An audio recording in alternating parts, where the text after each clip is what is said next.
Hello everyone. तो ये blog है सैटरडे इवनिंग का।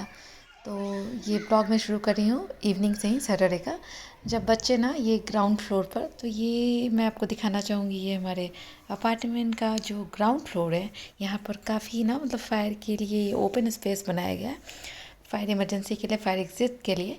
तो यहाँ पर ना बच्चे ना शाम को, मतलब क्योंकि बारिश हो रही थी, तो शाम को बच्चे यहाँ आराम से खेल लेते हैं अगर बारिश भी होती रहती है। और ये काफ़ी बड़ा ओपन स्पेस है, मतलब छोटे बच्चों के लिए खेलने के लिए काफ़ी यूज़फुल है।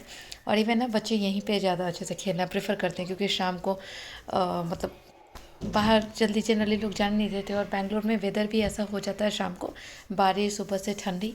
तो ये चारों तरफ से कवर भी है। बस थोड़ा सा मतलब कि यहाँ पे जिया भी खेल रही थी, मिष्टी और उनके फ्रेंड के साथ।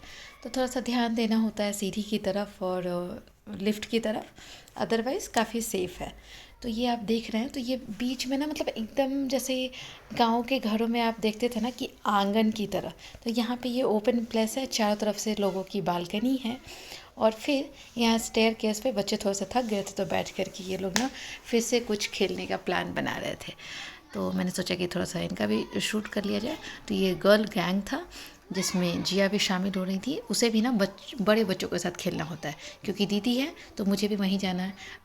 तो उसके बाद फिर मैं इन सबको पकड़ के ले आई ऊपर कि चलो मुझे काम करना है, क्योंकि वहाँ देखना पड़ता है, क्योंकि जिया होती है तो मुझे भी वहीं रहना पड़ता है। मुझे आज सुबह मैंने डस्टिंग नहीं की थी, तो मेरा काम ये सब बाकी था।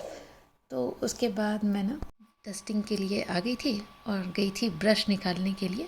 लेकिन ये जिया जो थी वो मेरे पीछे पीछे मुझे परेशान किए जा रही थी। तो मैं उसे फंसाने की कोशिश कर रही थी कि वो बाकी दूसरी चीज़ों में फंस जाए। मैंने उसे डॉल भी दिया, लेकिन क्यों, जिनके घर में छोटे बच्चे होंगे उनको पता होगा कि अगर आपको ज़्यादा काम है तो बच्चे और भी ज़्यादा परेशान करते हैं। इवन उनको आप चाहे दुनिया की सारी चीज़ें भी दे दो, लेकिन वो नहीं लेंगे, जो आपके हाथ में होगा वही उनको चाहिए। तो जिया भी मुझे बस परेशान कर रही थी कि जिस ब्रश से मैं डस्टिंग कर रही थी उसे वही ब्रश चाहिए। मैं उसे बार बार हटा रही थी कि मैं डस्टिंग कर रही हूँ, तुम हटो यहाँ से।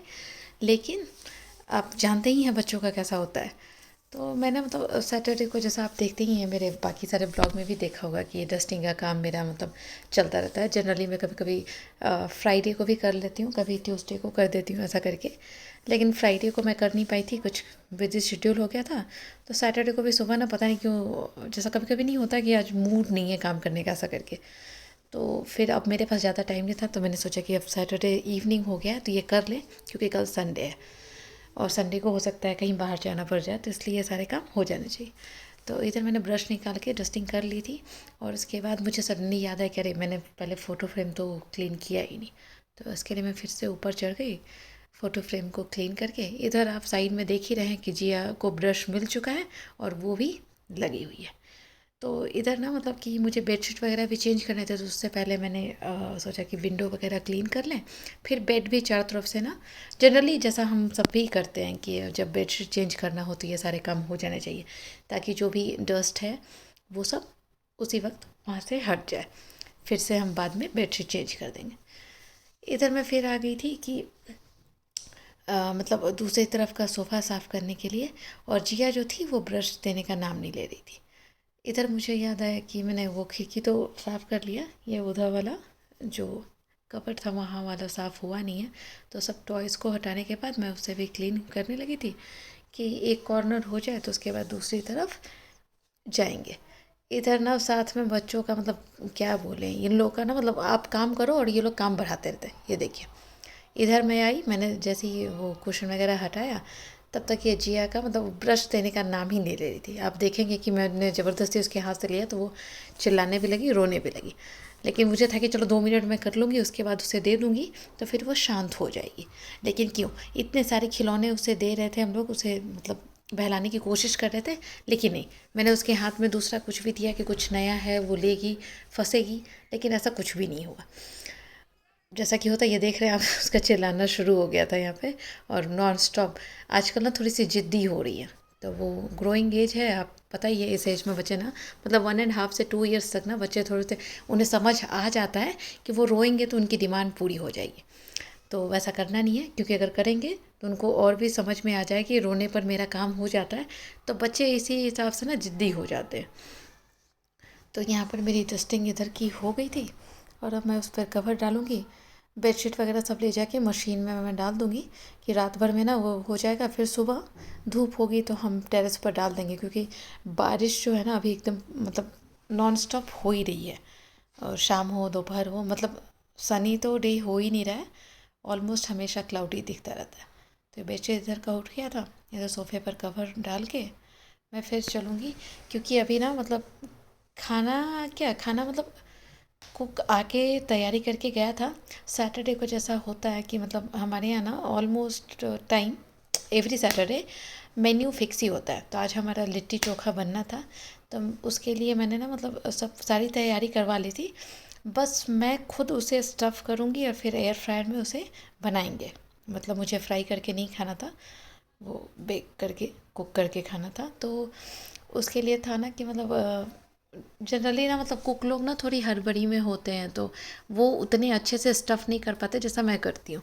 तो इसीलिए मैं बोलती हूँ कि आप चले जाओ भैया, मैं खुद कर लूँगी वो वाला। तो आप तैयारी थोड़ी सी कर दो तो मेरी हेल्प हो जाएगी, और बाद में मैं खुद कर लूँगी और गर्मा गर्म निकाल के फिर घी में डुबो के उसे हम लोग अपना खा लेंगे।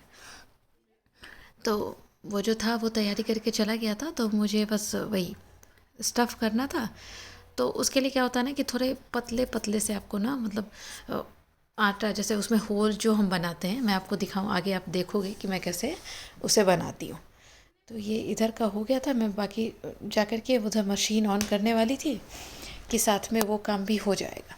इधर ये जिया जो थी, इधर आप देख रहे हैं, तो ऐसा लग रहा था कि मैं तो कुछ करती नहीं हूँ, यह बच्चा मेरा पूरा घर क्लीन करके देगा। और मतलब ना एकदम कॉपी कैट है, जैसा मैं करती हूँ वैसे ही करती रहती है।